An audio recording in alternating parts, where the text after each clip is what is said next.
So I am from Amrita University. I'm from a campus, we have about 5 campuses, and I'm from the Amritapuri campus, which is on the coast of Kerala, down south, very close to Trivandrum and Cochin. And this is a picture of our campus. And in our campus, there are about 4 departments or centers that are working very actively on the robotics scene.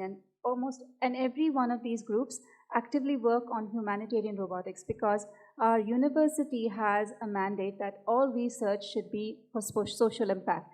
So it's very encouraged for us to do anything that is research related that has a direct impact on the lives of Indians or anybody in underserved communities. And so I belong to Amachi Labs, but we work very closely with the Department of Mechanical Engineering, with the HUT Labs, which is Humanitarian Technologies Lab, and the Computational Neuroscience Lab, and we all work together on different projects that are related to robotics. Because students are the core of any university, and we really encourage our students to really actively take part in all technology, whether it's competitions, and so a lot of them have actually won a lot of accolades with robotics in international and national scenarios. But the core of it is our principle of actually immersing ourselves in social problems. So our students actually spend hours in the field studying problems on the ground level and then designing projects that are robotics or automation or mechatronics based for the needs of the ground. And that happens through a very, very unique project that we have. It's a program that we have at Amrita. It's called Live in Labs. We invite young students from India and all over the world, and definitely, of course, from Amrita, to actually spend time in the field, study what are the grassroots problems of people who are there in the villages, identify a problem, see what technologies that are existing that can be either made simpler and, like Sahar sir said, a lot more cost effective so that they can be implemented in rural India, or come up with an entirely new design. And so the projects range anywhere from 3 months to 6 months, where students spend time in the field and in the lab, working collaboratively with a lot of professors, coming up with unique solutions to problems in the field. And it's called the Live in Labs program.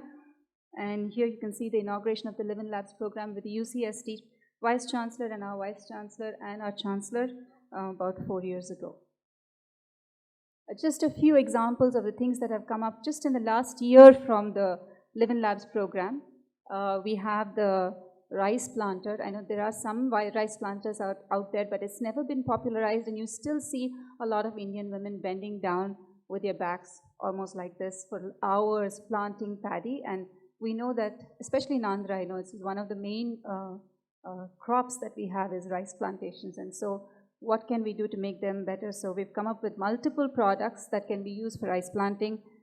There have been UAVs. Okay, I'm just trying to highlight the different kinds of technologies that are within robotics and automation that we have worked on. We've worked on drones, we have worked on UAVs and UGVs. You can see a husky down there. That's a soil testing machine, because oftentimes you find contaminants and in the soil, and this is a way for us to automate soil testing, and this can be used even in disaster scenarios where you have radioactive elements in the ground. And so you have drones, you have UGVs, you have other kinds of automation, and down there is actually a conceptual drawing of a coconut dehusking machine.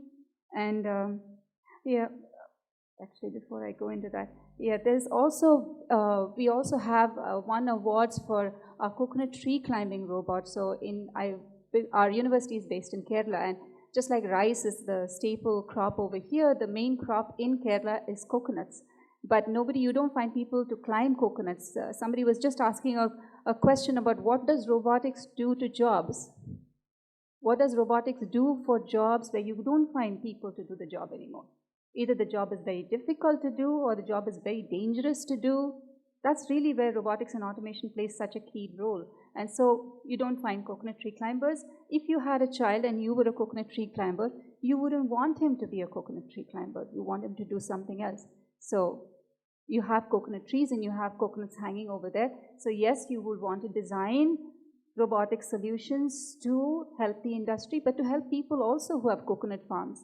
And so that was one of the very important concerns that came up in our university, is that you have so many coconut trees, but there was no way of actually harvesting them. And so we actually were on a coconut tree climber. It's also another problem with rubber tapping. It's a very dangerous profession. You get snake bites. It's not that easy to do. If you do it the wrong way, you can actually kill the rubber tree. So there are ways that we have designed which are called smart tools that will help people to tap rubber, even with low skills. And so those are the kind of things that we're either augmenting skills or trying to find out ways wherein you don't have the people to do a job, or you don't want to risk a person in a certain kind of a job, you can use robotic and automation as interventions to help.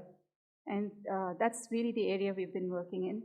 And I am from Amachi Labs, and I'd like to show you a brief video which kind of gives you an overall perspective of what we do in our lab, simply because we're very multidisciplinary. We work on one end on technology with robotics, and on the other end all the way with social sciences, things like empowerment studies. And so I would like to give you an idea of what the whole picture is like.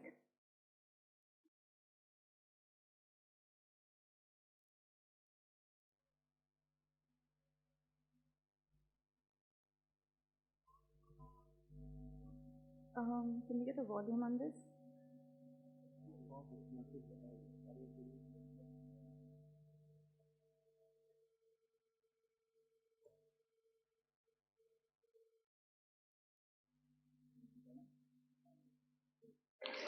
Machi Lab is the most creative way of empowering women.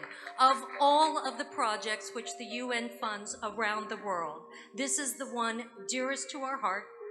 It's the one we're most proud of, and it's the one that we intend to take to the rest of the world so that they can learn from what you have achieved.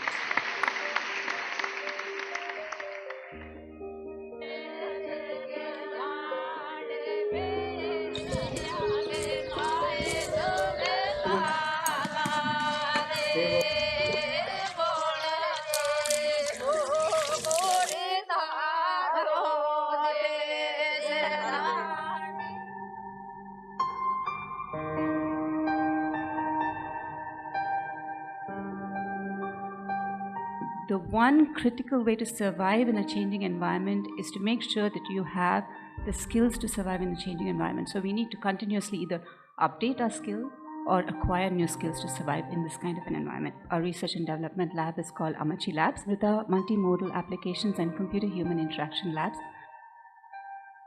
We are a multidisciplinary group of about 85 people. We have engineers of every shade and color. We have artists, we have artisans, we have videographers, we have psychologists, we have anthropologists, all working together with one focus is skill development.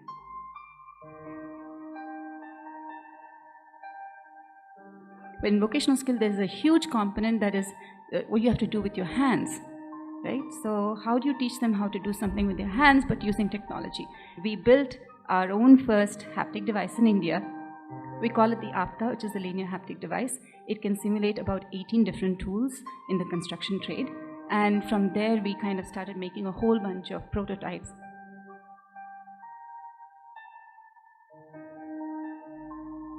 To make technology work for sustainability, you really have to have boots on the ground. You can't throw technology at difficult social situations and expect it to get better. You have to take it there. You have to work very sensitively to see how it's going to fit into people's lives. Our engineers don't just sit in air-conditioned offices. They spend their time in villages, along with our end users, to really understand their issues from a place of empathy and of connection. Our team members are developing innovative games that spark not just creativity, but also impart some very vital life skills like problem-solving skills. And they take these games across the villages in India. There we conduct hands-on workshops on coding, robotics, computational thinking. And this is geared towards the future makers of India, who might just happen to be the young people in the villages. We cannot throw technology at the rural people and expect it to work. We have to really understand them, their environment, and use the principles of human-centered design and create well instructional design material for it to work. Our methodology is a CVET methodology, computerized vocational education and training, and it's a blended learning approach. Till date, we have developed over 15 courses, vocational courses, and around a similar number of courses in life enrichment education. And we've been using it to train women across India. My Sangam is an online community of learning and practice. It connects individuals to the world of skills, mentors, and potential employers. Move is a solar-powered classroom. It's designed to carry vocational education to the doorstep of tribal villages and remote settlements. What was amazing was that we were able to take the training to 500 tribals in 7 villages in the Idiki district in a span of under a month. You would need more than a month to even try and set up a facility to train people. Villages are the soul of India. We teach women to build and maintain their own toilets. After they master these construction skills, they can earn a living from it by building toilets for others in the village. It's a win-win solution. It's a community-led total sanitation approach. We have had a lot of firsts. We have trained India's first women plumbers. We have built the first haptic simulator in the country. We have had tribal women launch Kickstarter campaigns to fund their businesses. We have India's first ROS-enabled robotics research lab and the first to focus on research in humanitarian robotics and skill development.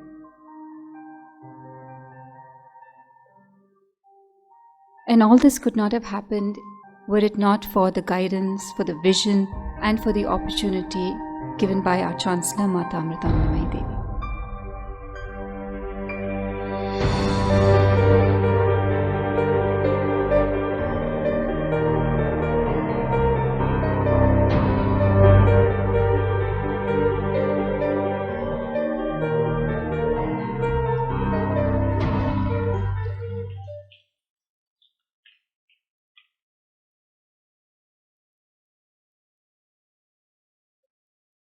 I must say we do a lot of fun work and it's very multidisciplinary and we're very happy to have the opportunity to do the kind of work that we're going to do. Now I'm going to go a little into detail about what we are doing on the robotics side so that it gives you a clearer picture. There's a lot of concepts that we threw out there in the video, but I know that most of you are probably engineering students and you'd like to know what the nitty-gritties of it are. I'm going to skip this slide down to vocational skills training. Again, we are in the middle of many of government projects. You have the Make in India thing, you have the Swachh Bharat campaign. You know books that have been written by gurus like C.K. Prahalad who have said that we have to train 500 million Indians by 2020, 900 by 2030, I think 2032 or something like that. Huge numbers. You can't even wrap your head around these numbers. So the question is, how do you train them? How do you get to the masses? How do you train them in meaningful ways? Can you use technology to train them? And so when you're talking about a lot of manual skills and physical skills, which is really the bottom of the pyramid, Sir made a very interesting point, is designing for the 90% of the people. Do you realize even the education system we have right now is designed by the 10% for the 90%? Will it work? I'm not so sure. That's why we have engineers who don't have the proper employable skills. Maybe we should really rethink about how we teach education. That was kind of the quest that we came upon. And then we realized the bottom of the pyramid requires manual skills and a lot of different kind of manuals. Some of them can be automated, some of them can be converted into robotics, but there's still so much we still do with our hands. And you can skill people and you can upskill people. And so that's when we started looking very seriously into vocational education. It's the stepchild of education. Nobody really cares about it. Nobody wants to talk about it. Everybody wants to talk about engineering colleges and graduate programs, postgraduate programs, PhDs. But most of our country is in this area, in the vocational skills area. So what can we do for them? And because skill development is something that people say takes time, takes years of practice, and that's how you learn to perfect it. Previously, you used to have people who used to live in the families. If you were a carpenter, you actually watched your father do things and you learned it. Can you teach this in an ITI really quickly? Do you want to send your child to an ITI? There are just so many problems with this. Social stigma, no infrastructure that's available. These are all things that have come up. So can you give something popularized, rebrand vocational education using technology, but at the same time make it relevant, make it fast. And part of the thing was, apart from the e-content and the standardizing of vocational skills, we ran into the roadblock of how do you actually teach them physical skills. And so we started looking into the haptics technology. It's the technology of feel. Can you feel, you can see a virtual world, you can probably interact with it with a mouse, but can you manipulate a 3D world using your hands? Can you feel a 3D world, and that's the technology of haptics. And so we started using that to actually teach people skills. So I can learn how to cut pipes, I can learn how to shave off things, I can learn how to sculpt, I can learn how to do complex welding procedures, all using this kind of thing. So it requires physical devices, this is hardware. It needs communication because you need to understand what forces you're giving to give feedback information. And of course, it needs a virtual reality world, and it needs an intelligence behind. So it's quite complicated. The whole system is quite complicated. And so we started working on that. And of course, the first device that we built, as shown in the video, we called it the Apta. Haptics comes from haptos, and the Sanskrit equivalent for this is Apta, means to touch. So we called it the Apta device. And this device can simulate, I think, about 18 different tools in the construction trade. So we kind of did an entire skin analysis of about 500 different tools within the construction industry, came up with things that were similar about different tools, what was the learning patterns of it, and then designed a device that could probably teach you 18 different tools with just one device. And we tried to make the device as low cost as possible so it could be affordable and so that it could be scaled to the masses of India. So I can now have a makeshift ITI. I can put everything into a van and I can just literally take my ITI to any place without wondering about a huge brick and mortar building. That doesn't mean you don't do physical practice, but it means that you can actually speed up, you can standardize, and you can evaluate physical practice. And that's where really things come in, because there's a lot of discussion in the International Labour Organization with the Ministry of Labour and Employment and Income. How do you assess the skills of people, who they are? Because certification is a problem in India. You don't get money and you cannot get the job that you do unless you can show them that you have a certificate. There's just a lot of issues in this area. And so this device can actually address a lot of the different problems, not just the skill problem, but also the social problems that surround the challenges within vocational education, especially in terms of assessing and teaching physical skills. And then when we started working on it, of course, there was a lot of interest from construction industry, especially from L&T, that we have a very close working relationship with. They have some of the greatest challenges towards labor and skilled labor specifically. So we work with them very closely, understanding their requirements and building devices for them. So then we worked on the bar bending thing, device, which helps people to learn to bend bars. I mean, I'm just going through some of them. I'm not going through all the different simulators we've built. I just want to touch upon the skill. Oh, I have only 2 minutes. Okay, I have a lot to say, but I only have 2 minutes. The skill learning management system, what we do is we take a series of experts, we put them on a device, we actually measure everything that they do, and we build an intelligence around it that actually guides each student to perform an activity properly. And now I'm coming to another thing that we have started very recently, actually in collaboration with the state of Andhra Pradesh. I am very impressed with the Chief Minister Chandrababu Naidu, who's got quite a very forward-thinking thing. He has worked with us to start off on what we call the second foundation of skills. How do you prepare today's children for tomorrow's future? So we have a series of workshops that prepare the young children. We've been working with rural schools in Andhra Pradesh, which they call model schools, and teaching them what we call the 21st century skills as defined by the World Economic Forum. And one of the things that we really focus on is robotics education for those children.